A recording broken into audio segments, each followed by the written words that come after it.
Hello guys, എൻ്റെ പേര് faith. ഞാൻ പത്തനംതിട്ട റാന്നിക്കാരിയാണെങ്കിലും ഇപ്പോൾ പഠിച്ചുകൊണ്ടിരിക്കുന്നത് കൊല്ലത്താണ്. BSc നഴ്സിംഗ് ഫസ്റ്റ് ഇയർ ആണേ. യൂണിഫോം കിട്ടുന്നിടം വരെ കുലസ്ത്രീയായിട്ട് നടന്നേ പറ്റൂ. ഇപ്പം എന്താ ഞാൻ കാട്ടിക്കൂട്ടുന്നതെന്ന് വെച്ചാൽ സെക്കൻഡ് സാറ്റർഡേകളിൽ ഞങ്ങൾക്ക് വീട്ടിൽ പോകാം. മെയിലാ സമയത്ത് വീഡിയോ എടുക്കാൻ വേണ്ടിയാണ് ഇതെല്ലാം വാരി പൊത്തുന്നത്. ഗാർഡിയൻ താഴെ വന്ന് നിപ്പുണ്ട്. ഫസ്റ്റ് ഇയറിൽ ഞങ്ങൾക്ക് വെളിയിൽ ഇറങ്ങണമെങ്കിൽ പേരൻസോ ഗാർഡിയനോ മസ്റ്റാണ്.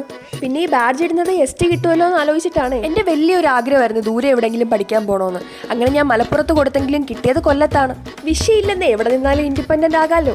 പക്ഷേ ഇത് ഇത്രയും വലിയൊരു തൊല്ലയാവുമെന്ന് ഞാൻ എൻ്റെ ജീവിതത്തിൽ പോലും കരുതിയില്ല. ഇത് സെക്കൻഡ് സാറ്റർഡേ ഞാൻ വീട്ടിൽ പോകാൻ ഇറങ്ങിയപ്പം ഏകദേശം 5 ബസ്സോളം എനിക്ക് കയറേണ്ട വന്നു. രാത്രി 11:30 വീട്ടിലെത്തിയപ്പോൾ.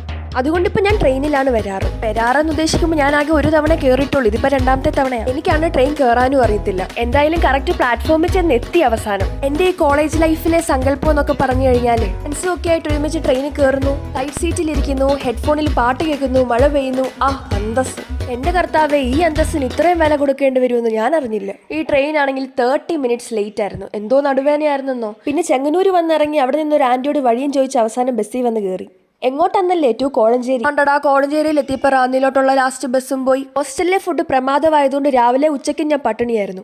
പിന്നെ ഒരു കൊക്കക്കോളയും കടലയും വാങ്ങിച്ച് കഴിച്ച് കുറച്ചു നേരം കോഴഞ്ചേരി പോസ്റ്റ് അടിച്ചെങ്കിലും അവസാനം അപ്പ വന്നു. വീട്ടിൽ വന്ന ഉടനെ കിച്ചണിലോട്ട് ഒരു ഓട്ടമായിരുന്നു. പിന്നെ ചോറും ബീഫും തിന്നു. പിന്നെ കുറച്ചേരം വേണേ. അപ്പം ശരി, ബൈ ബൈ.